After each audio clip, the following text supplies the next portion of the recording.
Good evening, I'm Alma Angeles, and you're watching Eagle News International on tonight's headlines.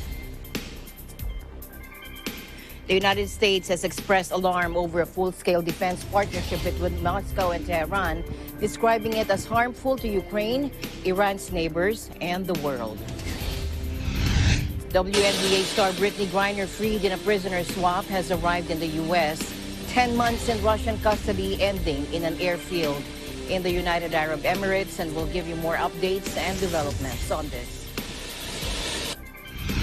And President Putin dangles the possibility that more prisoner swaps possible. Fans gathered in Seoul for a blue carpet event to celebrate the new Avatar: The Way of Water movie.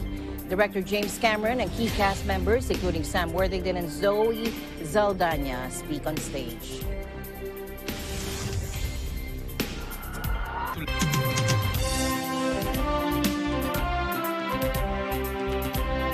And first, in this report, it has some major global consequences. Russia is giving unprecedented level of military and technical support to Iran. That is according to senior Biden administration officials. Let's listen in. Russia is seeking to collaborate with Iran in areas like weapons development training. White House National Security spokesman John Kirby told reporters he said Moscow is offering Iran an unprecedented level of military and technical support that is transforming their relationship into a fully fledged defense partnership. We have also seen reports that Moscow and Tehran are considering the establishment of a joint production line for lethal drones in Russia.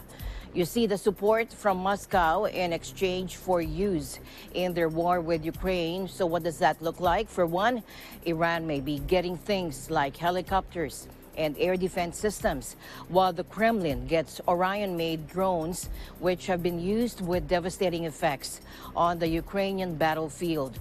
Now, according to White House officials, there's even a possibility of the two countries establishing a joint production line for drones in Russia. Kirby also said the U.S. also believes that Iran is considering the sale of hundreds of ballistic missiles to Russia. Meanwhile, Barbara Woodward, the UK ambassador to the UN, called for an investigation, saying that Iran had violated international law in supplying hundreds of drones to Russia, and that Russia was now seeking hundreds of ballistic weapons. Let's listen in. Since August, Tehran has transferred hundreds of UAVs to Moscow, breaking international law. Russia has used those Iranian drones to kill civilians and illegally target civilian infrastructure, wiping out homes, electricity, power supply, schools, hospitals. Russia is now attempting to obtain more weapons, including hundreds of ballistic missiles. In return, Russia is offering Iran an unprecedented level of military and technical support. We're concerned that Russia intends to provide Iran with more advanced military components, which will allow Iran to strengthen their weapons capability. Iran's weapon proliferation poses a real and significant threat well beyond the region to the whole international community, and jeopardizes the work of the Security Council not only on Ukraine but on many other issues. Russia denies that these are their plans, but they also denied that they were going to invade Ukraine.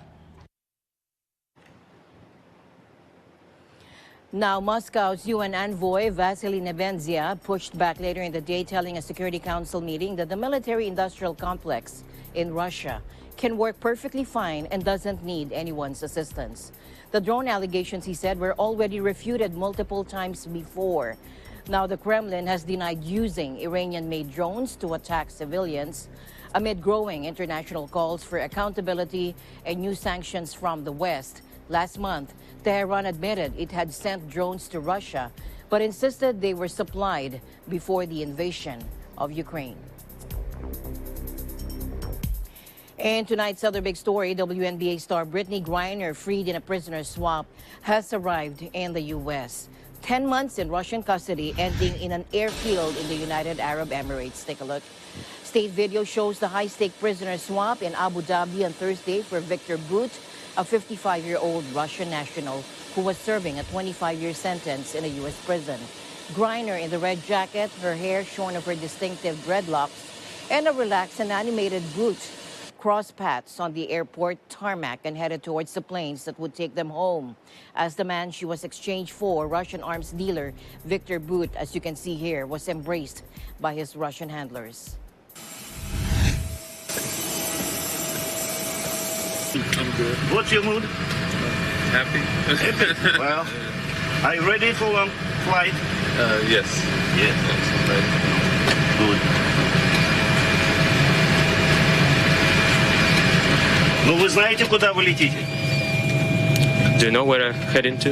No. No? No.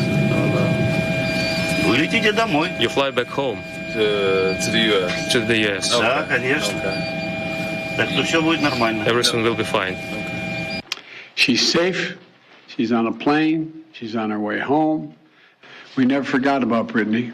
We've not forgotten about Paul Whelan, who's been unjustly detained in Russia for years. This was not a choice of which American to bring home. We brought home Trevor Reed when we had a chance early this year. Sadly, for totally illegitimate reasons, Russia is treating Paul's case differently than Brittany's. And while we have not yet succeeded in securing Paul's release, we are not giving up. We will never give up. Now, Victor Bout, a notorious arms dealer who was released as a result of a U.S. prisoner swap, arrived in Russia on Thursday. In footage broadcast on state television, Bout was shown boarding a plane during the swap in the U.S., a smile on his face. Aboard the plane, a nurse took his temperature and checked his blood pressure. Dubbed the Merchant of Death, Bout was released in a prisoner swap in Abu Dhabi involving American basketball star Brittany Griner. He was met by his family, and when he arrived in Moscow, in footage shown by state news channel Rossiya, the 55-year-old Bout was accused of arming rebels in some of the world's bloodiest conflicts, was arrested in the U.S. in a sting operation in Thailand 2008, extradited in the U.S. and sentenced in 2012 to 25 years in prison. Earlier on Thursday, Bout's mother thanked President Vladimir Putin for his son's release. The exchange comes as tensions soar between Moscow and Washington over Russia's military assault in Ukraine. Russian Human Rights Commissioner Tatiana Moskalkova praised the arms dealer as a wonderful man who has become a victim of American insinuations. Now, still in prison was Paul Whelan, an American accused of Russia of espionage. The former Marine's detention sparked criticism of President Joe Biden by his Republican rivals, although the administration insisted it was still working to free him. The U.S. said Russia demanded the U.S. return one of their spies, but the U.S. says it has none in their custody to trade. Take a look.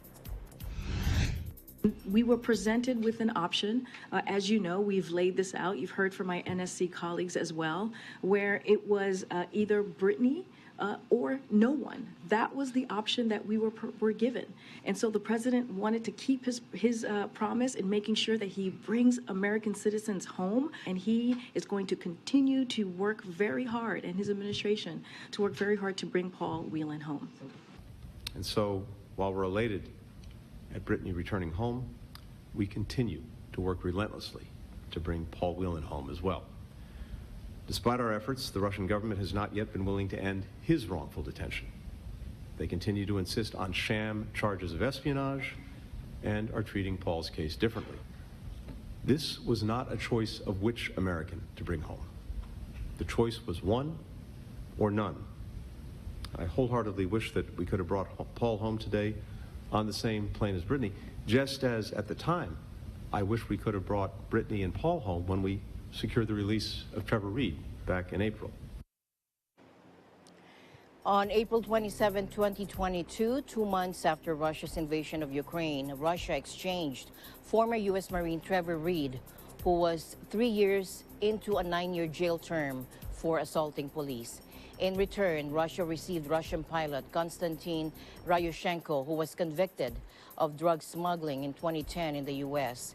The pair were exchanged on the tarmac at an airport in Turkey. The Biden administration said that Russia did not budge, but President Vladimir Putin 1 day later dangled the possibility, saying that further swaps were possible with the U.S., sparking speculation on which Russians he seeks to free. Now, as I said, the Biden administration said that Russia did not budge, but President Vladimir Putin said that it was possible that further swaps were possible with the U.S.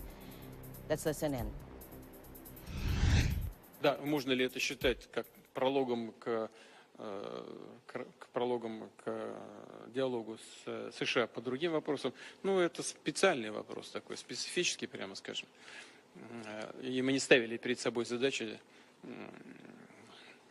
от них, от этих переговоров переходить к каким-то другим. Ну, конечно, они создают определенную атмосферу, это правда. Но в рамках этих переговоров никаких других вопросов не обсуждается.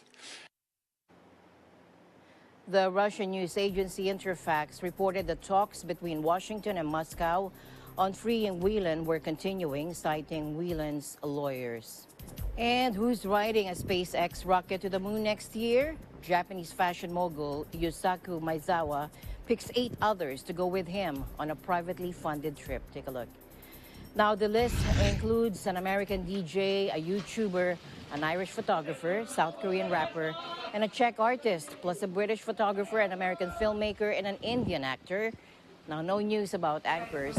According to a mission profile graphic on the Dear Moon website, the round trip would last almost 6 days. It'll circumnavigate the moon without landing. When completed, SpaceX's Starship will be the most powerful rocket ever built. Although its upper stage has succeeded in test flights within the atmosphere and successfully landed, SpaceX has yet to carry out an orbital test flight, something founder Elon Musk has repeatedly promised will happen by the end of this year. Maezawa, the mega-rich founder of Japan's largest online fashion mall, flew last year to the International Space Station aboard the Russian Soyuz rocket, paying a reported 10 billion yen or 73 million on current conversion rates. In other news, 1 person was killed and several others were missing after a large explosion today at a block of flats in Jersey's capital, St. Helier. According to police on the British Channel Islands, said a fire was put out, but emergency services are still conducting significant work at the scene, which has been cordoned off, according to police, as a line of ambulances queued up. Around a dozen residents are still missing after the incident around 4 a.m. local time, according to Jersey Police Chief Robin Smith, urging people to avoid the area. 1 person had died and 2 others were taken to hospital, he said, describing them as walking wounded. And we'll give you more updates as we get some developments. And tens of thousands of supporters of Bangladesh's main opposition party descended on Dhaka to protest against the government of Prime Minister Sheikh Hasina and demanded new elections. Protests sparked by power cuts and fuel hikes have erupted across the country in recent months, demanding that Prime Minister Hasina step down in favor of fresh elections under a caretaker government. Western governments, along with the UN, have expressed concerns over the political climate in Bangladesh, one of the fastest growing economies in Asia. The country was long aligned with the U.S., but in recent years, Hasina has courted deeper ties with China, with Beijing bankrolling some of her multi-billion-dollar infrastructure projects. 15 foreign embassies, including the U.S., issued a joint statement late on Tuesday calling for the country to allow free expression, peaceful assembly, and fair elections. There had been no violence so far, but SWAT teams, counterterrorism units, and K-9 squads were on standby. And for a second day, Peruvians protested in Lima against new President Dina Boluarte, demanding Pedro Castillo be freed. Former President Castillo was impeached and arrested after attempting to stage a coup. Take a look. Vergüenza este Congreso que tenemos y estoy a favor de que se cierre el Congreso, a pesar que sé que es algo malo para nuestro país, pero estamos nosotros los peruanos dispuestos a cerrar ese Congreso, a que se cierre ese Congreso y cambiar.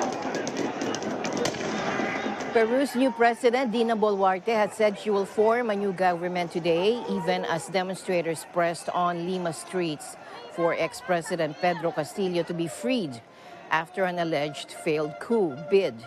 Demonstrations continued with protesters blocking roads with rocks, logs, and burning tires as they called for early elections. 2 days after the failure of his coup attempt, Castillo is sharing a detention center with former President Alberto Fujimori at a police base in Lima. The prosecution accuses this left-wing rural teacher of rebellion and conspiracy, and a high court ordered him into 7 days in preliminary detention.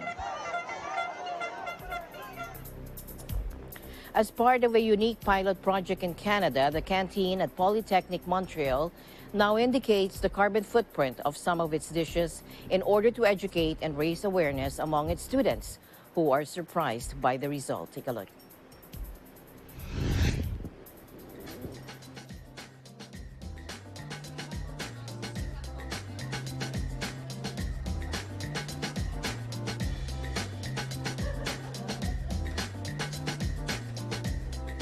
Les 3 choix avec les notes qui y sont associées. Donc aujourd'hui, on a une focaccia aux légumes qui a une note de D+.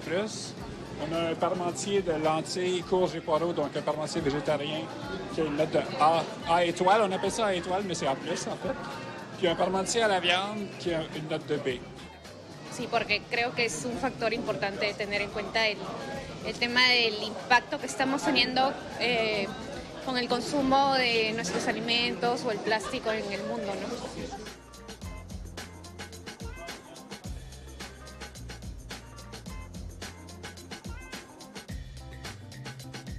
Ces calculs-là, ça part vraiment du champ, donc du moment où on va cultiver la plante qui peut être le maïs comme l'arbre pour les bananes, etc., jusqu'à le service du plat à la cafétéria.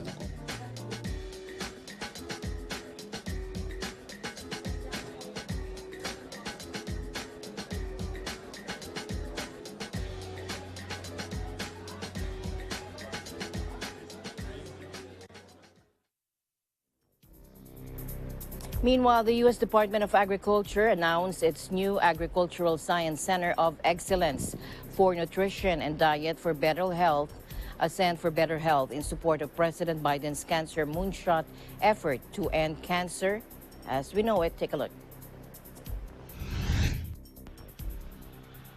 The U.S. Agriculture Department, or USDA, announces its new Agricultural Science Center of Excellence for Nutrition and Diet for Better Health, or Ascend for Better Health. The agency says this is in support of President Joe Biden's cancer moonshot effort to end the nation's second most common cause of death. This new virtual center aims to accelerate research on diet-related chronic diseases, including cancer. USDA says one of the long-term goals of the center is to translate research into impactful solutions. This to improve public health and well-being, particularly in underserved communities. Agriculture Secretary Tom Vilsack says Ascend will bring together scientists, partner organizations, and communities to develop and deliver science-based solutions that improve the health and well-being of all Americans. As part of the announcement, USDA convened a panel of experts that discuss the role nutrition plays in improving overall health and reducing risks for diet-related chronic diseases. Cancer.org says a total of 1.9 million new cancer cases and 610,000 deaths from cancer are expected to occur in the U.S. just this year. This equates to roughly 1,670 deaths a day. E.J. Gonzalez, Alexandria, Virginia, Eagle News. We live in extraordinary times. Thanks, EJ, and Eagle News. We'll be right back. Stay tuned.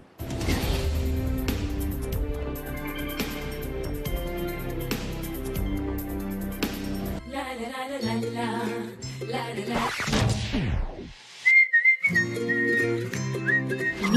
Sanem, ang funny, charming at daydreamer na anak ng maselan sa kalinisan na si Halimi. At Nihat, na super devoted sa kanyang wifey. Muntik nang ipakasal si Sanem sa overconfident na si Zeperchet.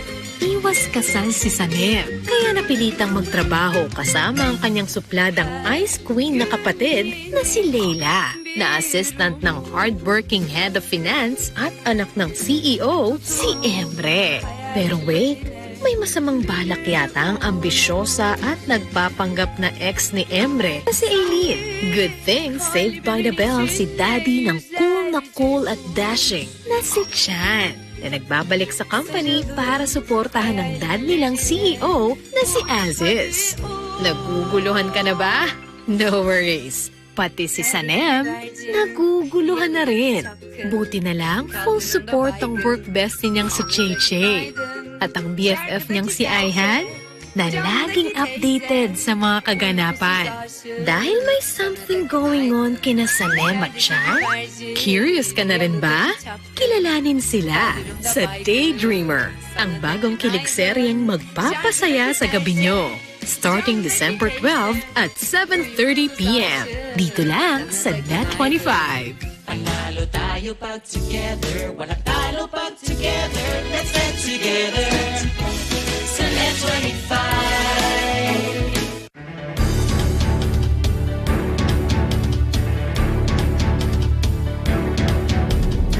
Being differently abled makes it difficult to find employment. Good news is, several companies and government agencies have included PWDs into their workforce, and there is rising awareness in their employability.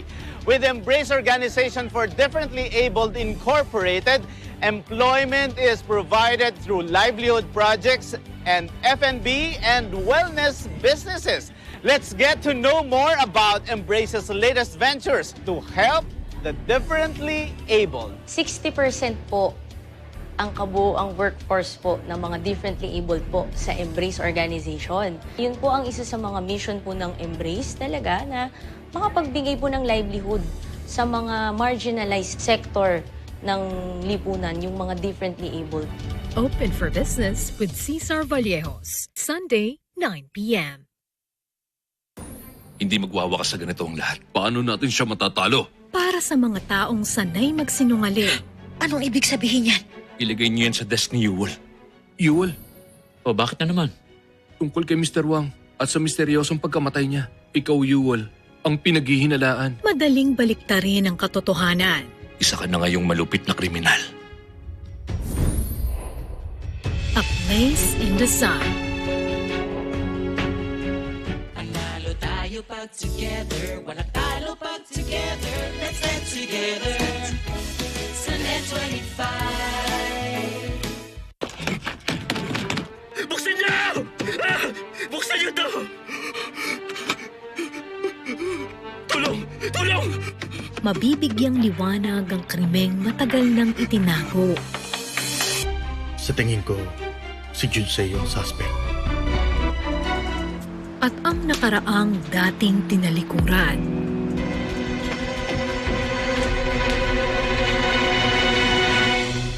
Nasaan ang kapatid ko?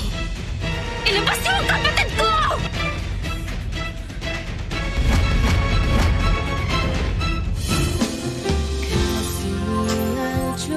Fatal Promise.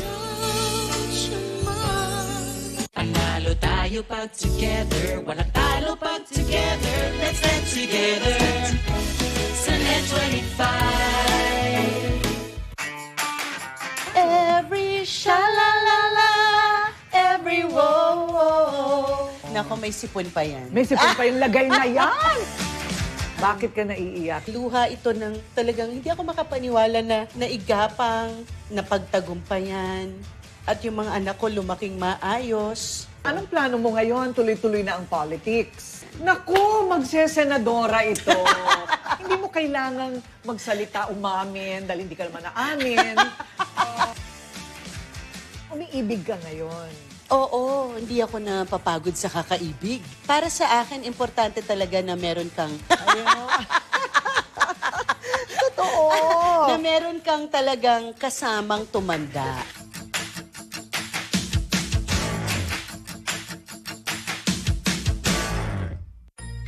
Ako po si Steffi. Sa summer po ako lumaki at mag 1 year pa lang po ako dito sa Maynila. And your shoes! Like, they're so gorgeous. Like, wow. Wow. So good! For the pretty young person! Hi, Pam! Oh, yeah! OFW na! Yes! BRB! FOFO! Mwah! Mwah! Mwah! Love, Bosslen, and Tali. Tuwing linggo, alas 6 ng gabi dito lang sa Net 25. Panalo tayo pag together, walang talo pag together. Let's dance together sa Net 25.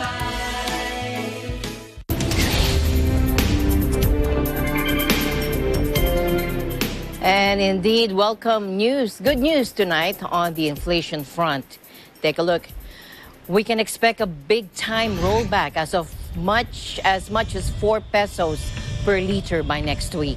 Rodela Romero, the Department of Energy Director for the Oil Industry Management Bureau, said that based on the 4-day trading period, the oil firms are expected to cut kerosene prices by 3.80 to 4 pesos per liter, gasoline by 1 peso to 1 peso and 30 centavos per liter, and diesel by 3 to 3.30 per liter. Romero said the continuing slowdown in demand from China contributed to the forecasted oil price rollback. Now, despite growing opposition, the economic managers of President Marcos Jr. are urging Congress to fast-track the passage of the Maharlika Wealth Fund, which they claim would lead to a more prosperous Philippines. In a press briefing, Finance Secretary Benjamin Diokno said the world economic managers are backing the passage of the MWF, or the Wealth Fund, which they described as long overdue. Let's listen in.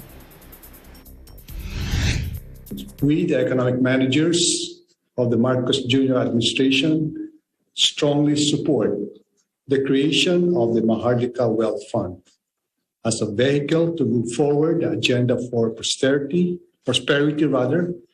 and achieve the economic goals of the administration. The establishment of a sovereign wealth fund is a tried and tested investment vehicle that has been used by governments in both the first world and developing countries to achieve their economic objectives. We urge the immediate enactment of the bill creating the Maharlika Investments Corporation. Let us not delay economic progress. Let us not deprive our people of this opportunity for prosperity.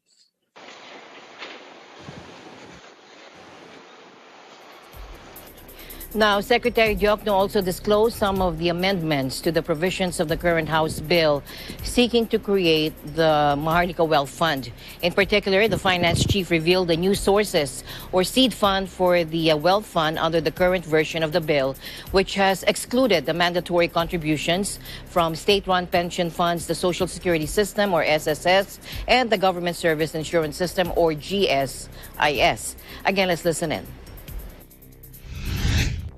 All right. The initial capitalization of the fund shall be sourced from Land Bank of the Philippines and Development Bank of the Philippines, whose assets are worth trillions of pesos.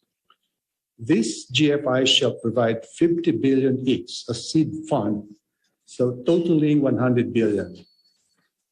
Subsequently, as provided in the revised bill, annual contributions shall also be provided first during the first and second years upon effectivity of the law. The BSP shall remit 100% of its declared dividends, increased capitalization of BSP. So they will transfer to the national government 50%, which in turn will give it back to BSP, okay, as part of the buildup of capital of BSP. Other sources include royalties and/or special assessments on natural resources based on the fiscal regime to be implemented by the national government. So that's basically the sources of funding of the fund, excluding now the Social Security contributions and the GSIS, without prejudice for them to contribute later should their respective boards approve the contribution. Okay, we are not mandating them to contribute, but if they're looking for higher returns, because right now most of their money are invested in treasury bills, treasury layers bills. The bigger the fund, the bigger the contribution, the bigger the role will be on the fund.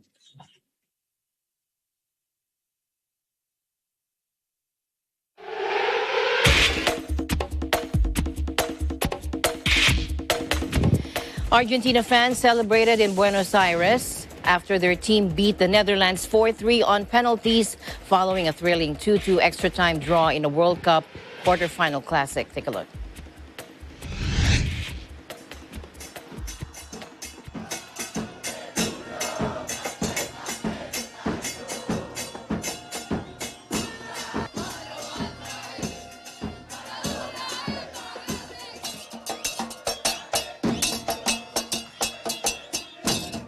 Sí, pareció ganado, pero de los partidos que jugamos contra todos en el Mundial, este fue el más difícil.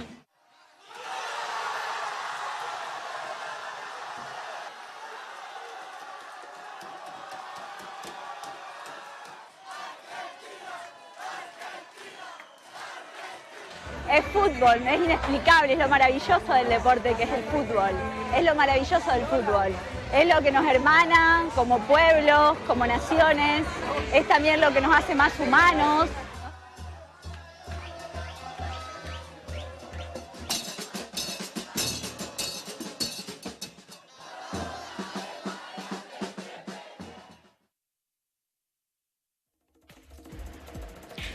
Meanwhile, one of America's leading soccer reporters who made headlines when he was detained at the Qatar World Cup for wearing a rainbow shirt died while covering the quarterfinals in Doha, according to his wife and the U.S. Soccer Federation.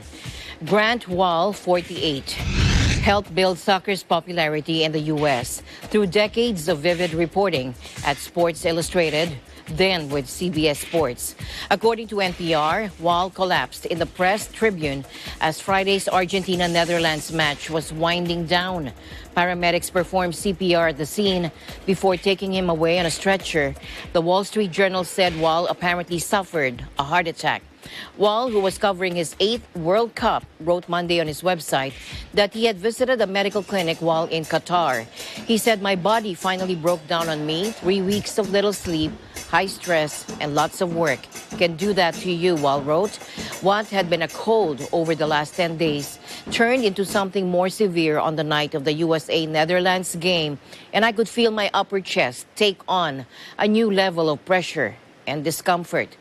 Wall is survived by his wife, Dr. Celine Gounder, an infection disease specialist and a member of President Biden's COVID-19 transition team. Meanwhile, Diaz is set to embark on a challenging road to the 2024 Paris Olympics following her conquest in the IWF World Championships in Bogota, Colombia. Take a look. Now, she said, "This is my final lift at 55 kilograms category, and I'm happy to end it as IWF World Champion," wrote Diaz on her social media accounts.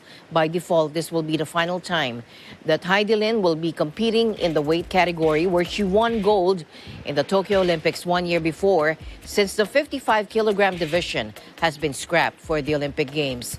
President Marcos Jr. on Friday lauded Heidelin Diaz for winning 3 gold medals in this category division of the International Weightlifting Federation World Championships in Colombia. He further commended a 31-year-old weightlifting icon for bringing honor to the country by earning the World Championship crown. In tonight's other sports news, Japan's Naoya Inoue said that he intends to prove he rules the bantamweight world when he faces England's Paul Butler for the undisputed title in Tokyo next week. The fierce-punching Inoue, nicknamed Monster, is aiming to become the first undisputed world bantamweight champion in modern boxing history by adding Butler's WBO title to his own WBC, WBA, and IBF belts. Let's listen in. もちろんこの4本のベルトを集めるというのはこのバンタム級でのナンバーワンを示すという自分にとってはすごく必要なベルトだと思っているので、このベルトを4本集めてから、スーパーバンタム級に行くなり次のまた進路を決めていきたいなと思って。 It's a massive fight for all 4 belts. It's not only the first bantamweight to do it. I'd be possibly the first Englishman to win all 4 belts in this era. I think the last person to be undisputed was Lennox Lewis, and since then no one's done it in a 4 belt era. So it's a massive fight for myself and a massive fight for England. Now, victory for Inoue would make him only the 9th undisputed world champion since the 4-belt era began in 2004 and the first in the bantamweight division. He claimed the WBC title by demolishing Philippines veteran Nonito Donaire inside 2 rounds in his previous fight in June. The 34-year-old Butler took the previous champion, John Real Casimero's vacant WBO title when he beat Jonas Sultan by unanimous decision in April. He was elevated to full champion the following month when the WBO stripped Casimero of the full title. And tonight in NBA action, James Harden seized command of a roller coaster NBA contest in overtime to lift Philadelphia past the Los Angeles Lakers 133-122 on Friday after nearly squandering a 19-point lead. Take a look.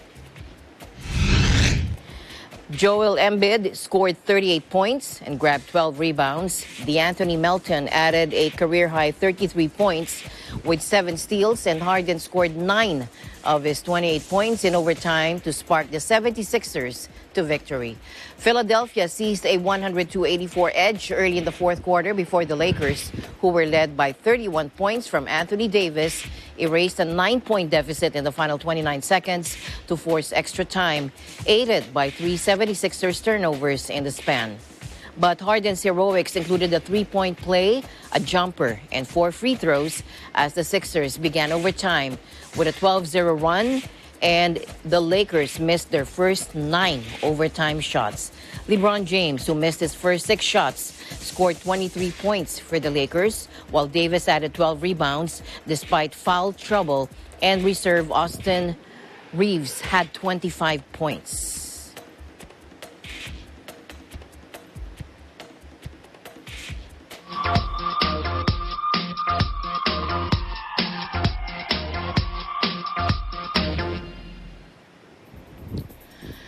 Stiff person syndrome, which has forced Canadian superstar singer Celine Dion to postpone her European tour, is a very rare neurological condition that causes progressive muscle stiffness as well as muscle spasms.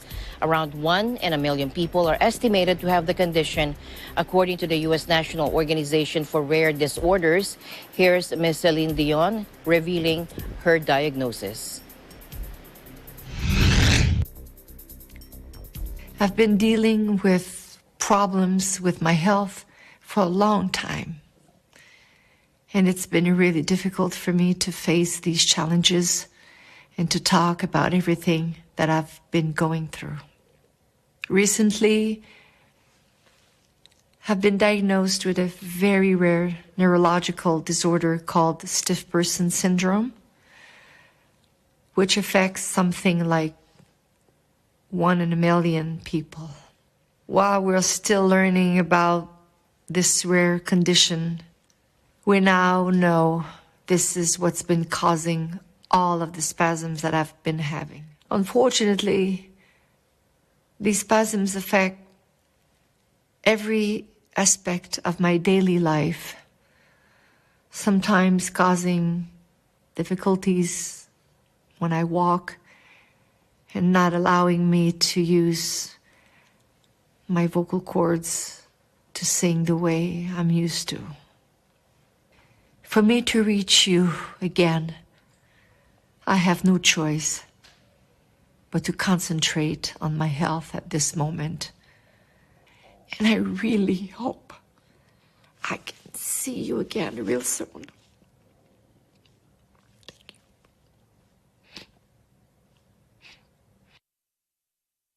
Symptoms develop over a matter of months or years, normally between the ages of 30 to 60, and can remain stable in some cases or get gradually worse in others. The often painful muscle spasms last minutes or even hours and can happen randomly or be triggered by events such as loud noises, light physical contact, stress, or situations requiring a heightened emotional response. If left untreated, the syndrome can cause problems walking, leading to the use of a wheelchair, and can significantly impact a person's ability to carry out daily tasks. The condition was first identified in 1956 and was dubbed stiff man syndrome. The name has since been changed. Women, in fact, make up a majority of cases. The exact cause remains unknown, though it is thought to be an autoimmune disorder that sometimes occurs alongside another autoimmune condition. Stiff person syndrome can be diagnosed by testing for certain antibodies, for example, GAD antibodies, and via an electromyography procedure, which evaluates electrical activity in muscles. However, the syndrome is commonly misdiagnosed as a range of non-neurological conditions, according to U.S.-based research published earlier this week. The only available treatments aim to manage the symptoms, for example, commonly available drugs that lessen muscle stiffness and spasms. In other news, Prince Harry slammed the media feeding frenzy over his relationship with Meghan in an explosive Netflix docu-series launched on Thursday and criticized Britain's royal family for failing to protect her and his mother, Diana. Here's Ryan Florentino from our UK Bureau report. It promises to reveal the inside story of how the Duke and Duchess of Sussex stepped down from their royal duties. Trailers refer to a war against Meghan, with Prince Harry speaking of the leaking and planting of stories as part of a dirty game he mentioned. It's really hard to look back on it now and go, what on earth happened? You hear that? That is the sound of hearts breaking all around the world. She's becoming a royal rock star. And then everything changed. There's a hierarchy of the family. You know, there's leaking, but there's also planting of stories. There was a war against Meghan to suit other people's agendas. A behind-closed-doors view of palace life has been promised, with Prince Harry speaking of the pain and suffering women marrying into this institution in an apparent reference to his wife Meghan and mother Diana, Princess of Wales. The trailers suggest the TV documentary will reveal the love story of how the clandestine relationship between Prince Harry and Meghan developed.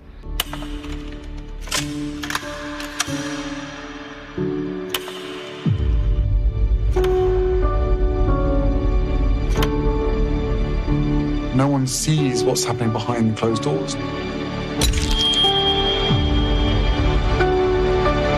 Doesn't it make more sense to hear our story from us? But it will also show their account of a changing relationship with the media and public. The docuseries airs 3 months exactly since the death of Harry's grandmother, Queen Elizabeth II, and a month before the long-awaited publication of his memoirs, Spare. As well as the further potential reputational damage to the monarchy, it is also likely to fuel fresh hostilities with brother William. The siblings who were close after their mother's death have grown increasingly estranged over the years.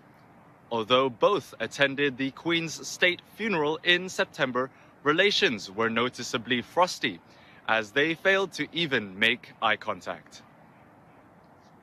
It's about hatred. It's about race. It's a dirty game. The pain and suffering of women marrying into this institution, this feeding frenzy.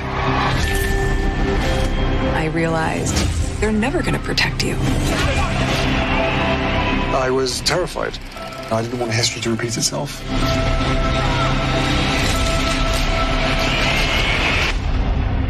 No one knows the full truth.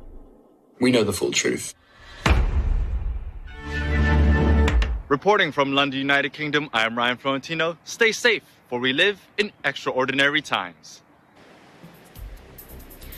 Meanwhile, fans are gathering in Seoul for a blue carpet event to celebrate the new Avatar, The Way of Water movie.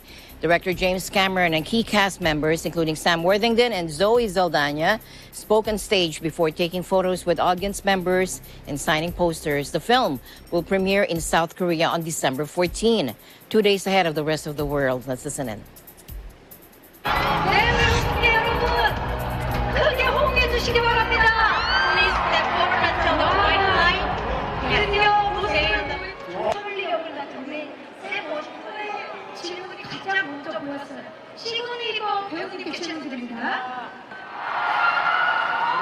Thank you so much. This has been the warmest reception. We're 13 years in the making, but we're finally here. I see you. I see all of you. Thank you so much. This movie is about protecting your family, protecting those that you love. This is so much love coming at us, and you know, it's quite something. Look, just have a great time with this film. You're going to get carried away back to Pandora, and it's truly, you know, we're really looking forward to seeing how much Korea loves the movie. Everybody's got an imagination, so I don't know if there's anybody out here that wants to be a writer, or maybe draw graphic novels, or make films, or make music, whatever it is. But anything in the visual arts, just be in touch with your inner self, maybe with your dreams. When you dream at night, remember those pictures in your head.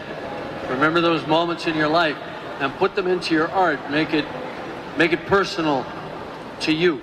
That's all I could say about that process. Keep up, Forrest, boy! If you want to live here, you have to ride. Let's do it.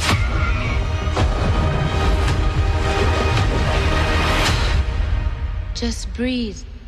Breathe.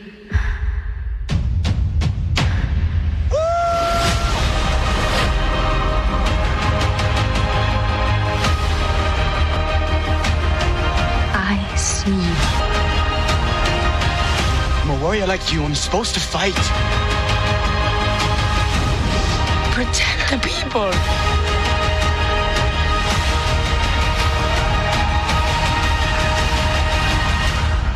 Let's get it done.